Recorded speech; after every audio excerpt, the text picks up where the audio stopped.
प्रिय भक्तों, आज मैं आपको एक कथा सुनाने जा रही हूँ, जिसे सुनने मात्र से आपके जीवन में सुख संपत्ति और धन की वर्षा होगी। तो चलिए कथा को प्रारंभ करते हैं।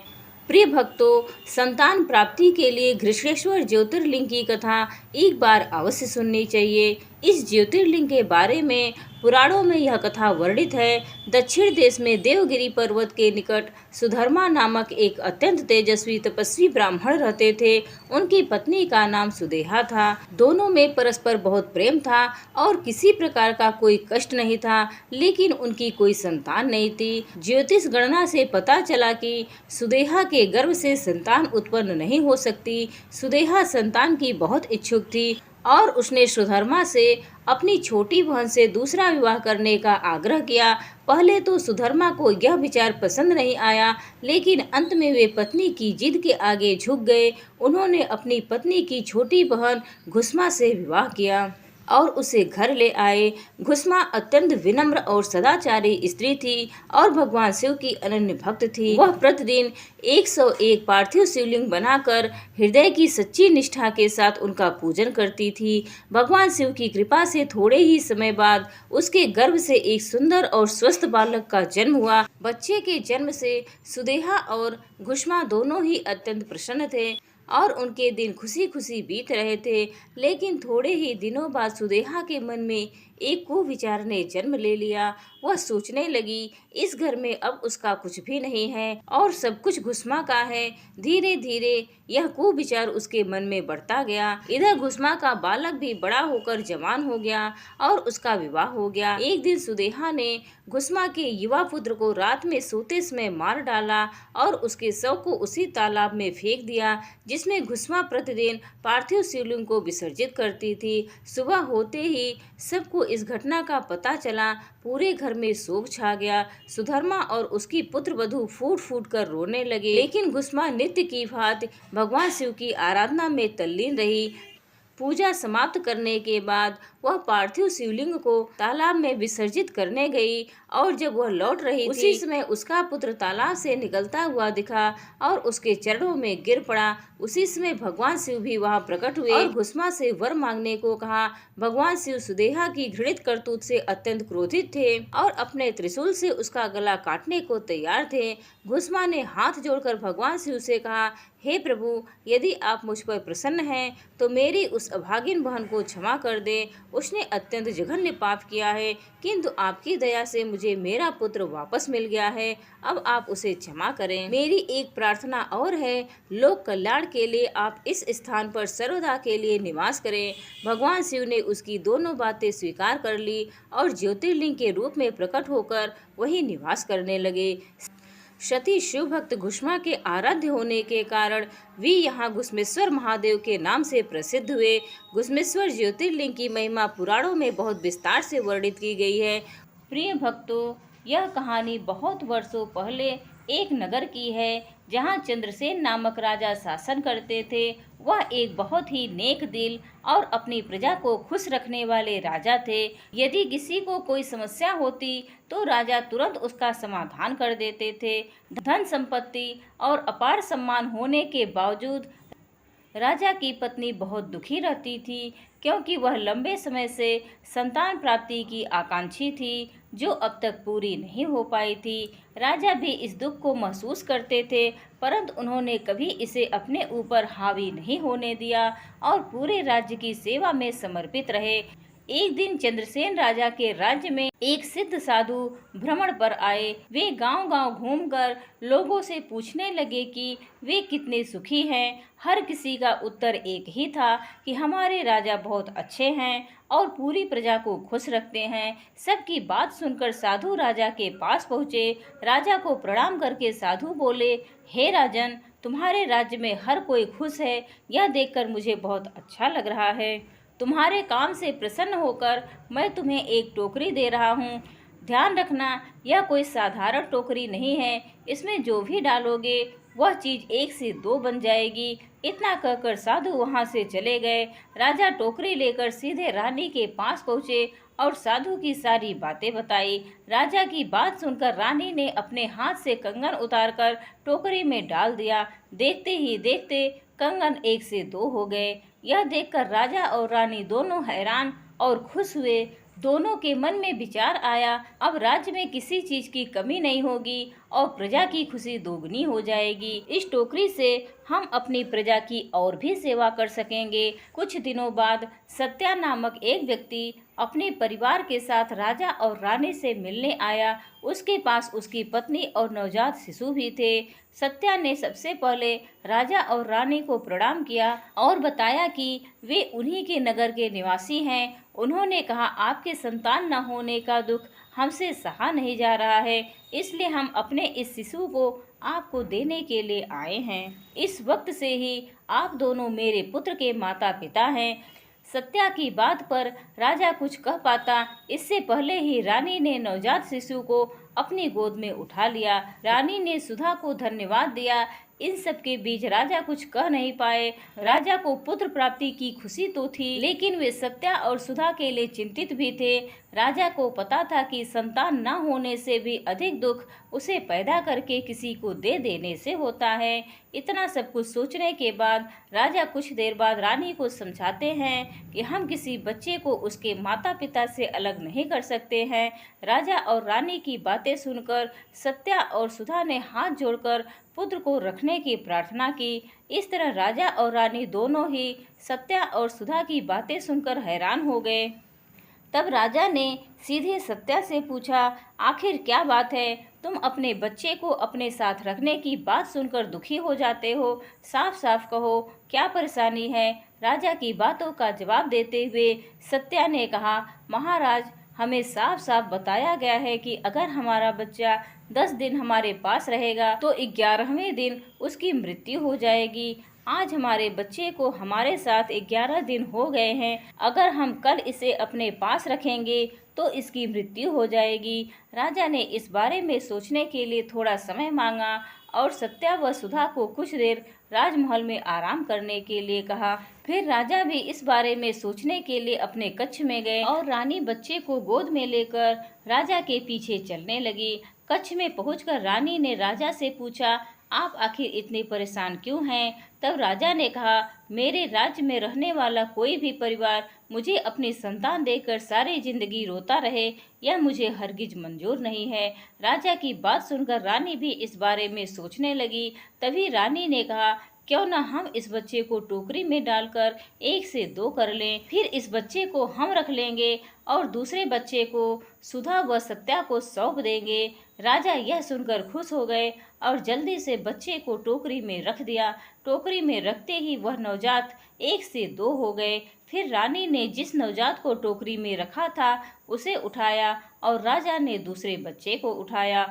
अब दोनों बच्चे को लेकर राजा और रानी सीधे उस कमरे में पहुंचे जहां सत्या और उसकी पत्नी आराम कर रहे थे। राजा ने अपनी गोद में लिए बच्चे को सत्या को सौंपते हुए कहा, यह लो अपना बच्चा। राजा की बात सुनकर सत्या और सुधा निराश हो गए। तभी राजा ने टोकरी के बारे में उन दोनों को बताते हुए कहा, अब यह बच्चा श्राप मुक्त हो गया है। आपके जिस बच्चे को श्राप मिला है वह रानी के पास है। आप दोनों इस शिशु को ले जाएं और इसकी अच्छे से देखभाल करें। राजा की पूरी बात सुनने के बाद सत्या और उसकी पत्नी बहुत खुश हुए और बच्चे को लेकर चले गए। राजा और रानी भी बच्चा पाकर खुश थे।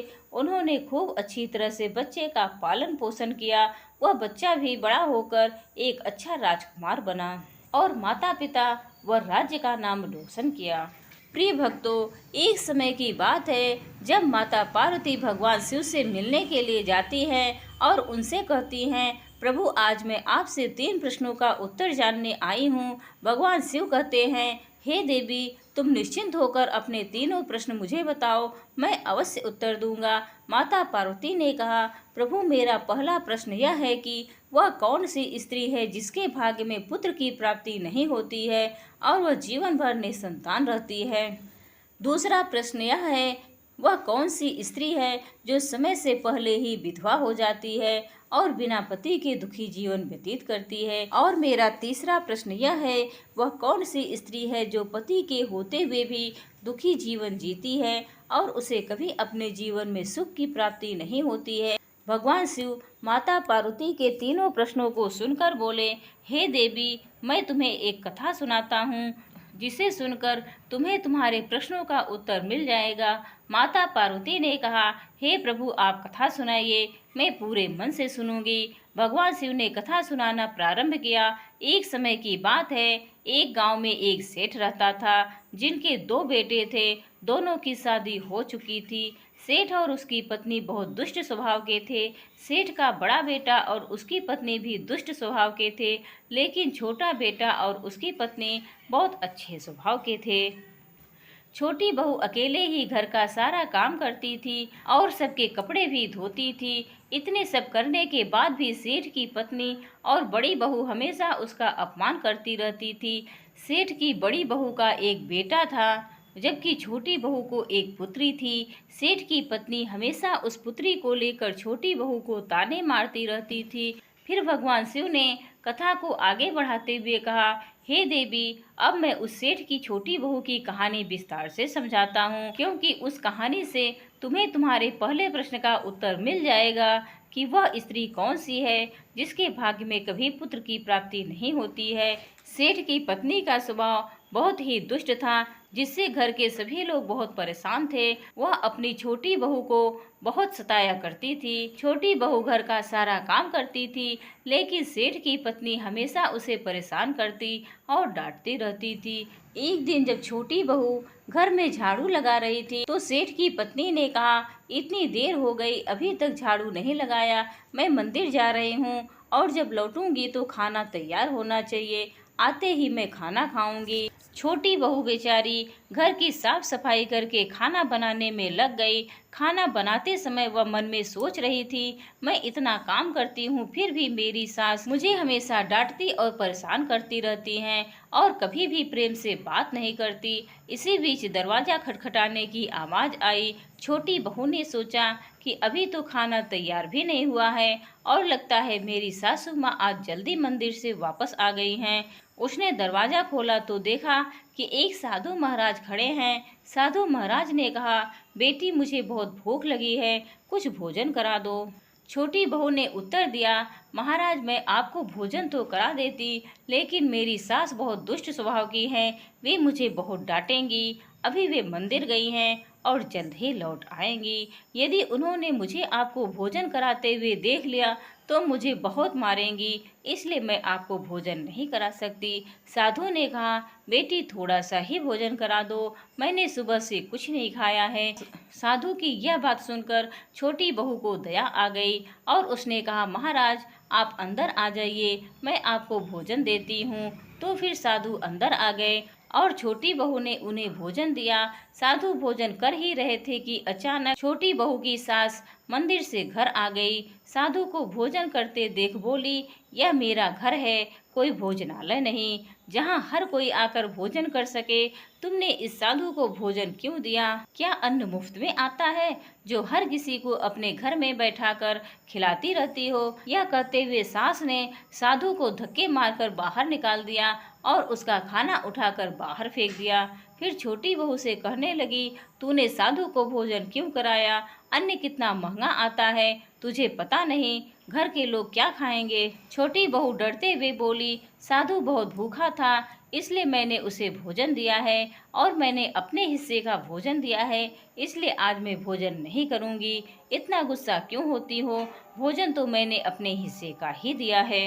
यह सुनकर सास ने गुस्से में आकर छोटी बहू को धक्के मारकर घर से बाहर निकाल दिया और बोली, जा, अब तुझे भी इस घर में रहने की कोई जरूरत नहीं है, अब कभी मेरे घर मत आना। छोटी बहू दरवाजे पर बैठकर रोती रही, किंतु सास ने दरवाजा नहीं खोला। फिर छोटी बहू ने सोचा कि अब उसे अपने मायके ही जाना पड़ेगा।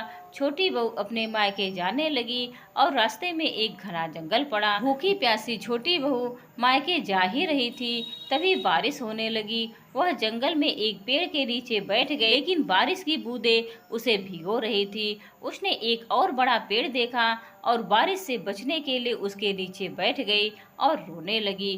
तभी उसे एक संत मिले। संत ने पूछा, बेटी तुम क्यों रो रही हो? छोटी बहू ने सारी बात बताई। संत ने कहा, वे लोग तुम्हें इसलिए परेशान करते हैं क्योंकि तुम्हें अभी तक पुत्र की प्राप्ति नहीं हुई है।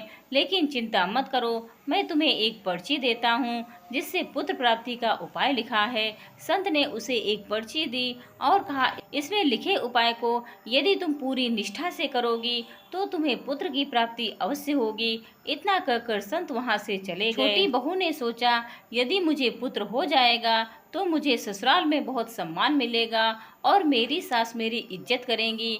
बारिश बंद हो गई और छोटी बहू ने पर्ची को खोला और पढ़ा। पर्ची में लिखा था कि पुत्र प्राप्ति के लिए स्त्री को हमेशा अपने पति के बाएं ओर सोना चाहिए।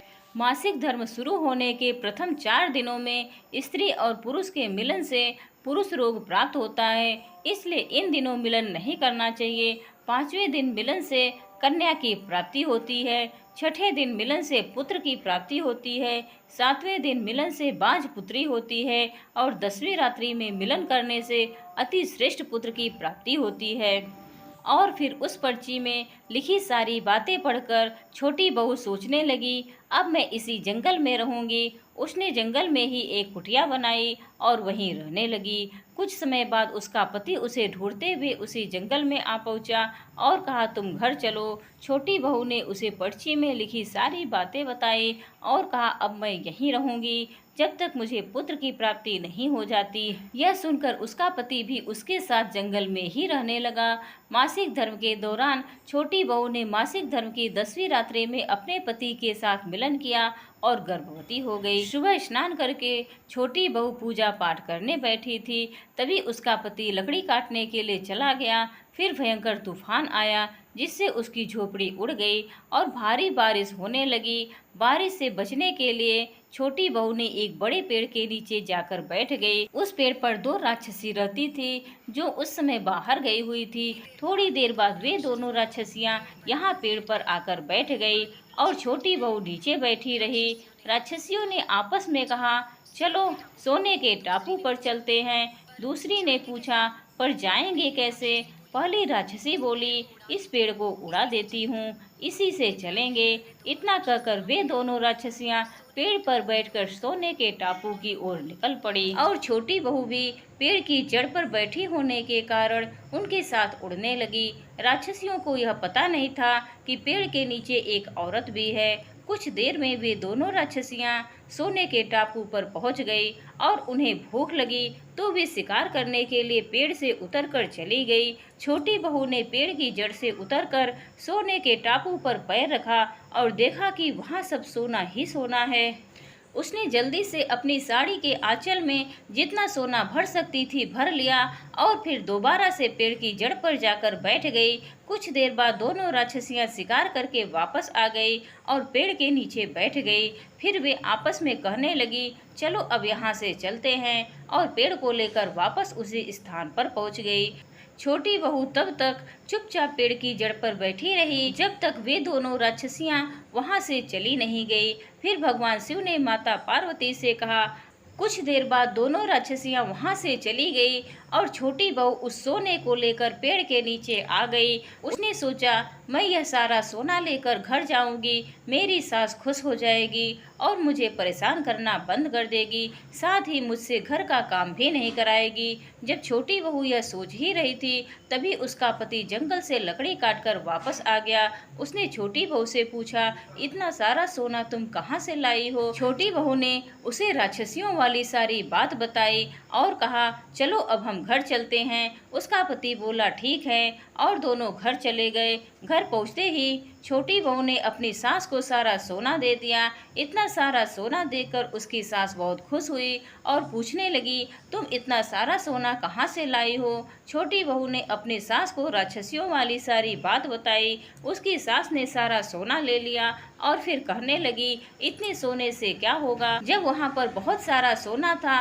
तो तुझे और ज्यादा सोना लेकर आना था, इतना थोड़ा सोना क्यों लाई? तो छोटी बहू ने कहा, माँ जी, इतना सारा सोना तो है और लाती तो क्या होता। उसकी सास बोली, तुझे तो और सोना लाना था जिससे हमारी 7 पीढ़ियां बैठकर खाती, फिर भी सोना खत्म ना होता। अब इस बार मैं जाऊंगी और बहुत सारा सोना लेकर आऊंगी। छोटी बहू ने कहा, नहीं माँ जी, वहाँ मत जाओ, वहाँ पर जान का खतरा है। सास बोली, नहीं मैं तो जाऊंगी और बहुत सारा सोना लेकर आऊंगी। इस प्रकार उसकी सास ने उसकी बात नहीं मानी और उसी जंगल में पहुंच गई। वहां जाकर उसी पेड़ के नीचे बैठ गई जहां कुछ दिन पहले छोटी बहू बैठी थी और राक्षसी उसे उड़ाकर सोने के टापू पर ले गई थी। थोड़ी देर पेड़ की जड़ पर बैठने के बाद दोनों राक्षसियां आई और उसी पेड़ पर बैठ गई। फिर एक राक्षसी कहने लगी, आज सोने के टापू पर नहीं बल्कि नदी के किनारे चलते हैं, वहां पर मछलियां खाएंगे। इतना कहकर वह पेड़ को लेकर नदी की ओर चल दी। तभी उसकी सास एकदम से बोल पड़ी, तुम दोनों पेड़ को सोने के टापू पर क्यों नहीं ले जा रही हो। तभी उन दोनों की नजर उसकी सास पर पड़ी और उसकी सास सोचने लगी, मैंने यह क्या बोल दिया, क्या राक्षसियां जान जाएंगी कि इस पेड़ पर कोई और भी है। फिर उन्होंने देखा कि पेड़ पर एक स्त्री बैठी है, तो दोनों ने पेड़ को जोर से हिलाया जिससे उसकी सास पेड़ से नीचे गिर गई और उसकी मौत हो गई।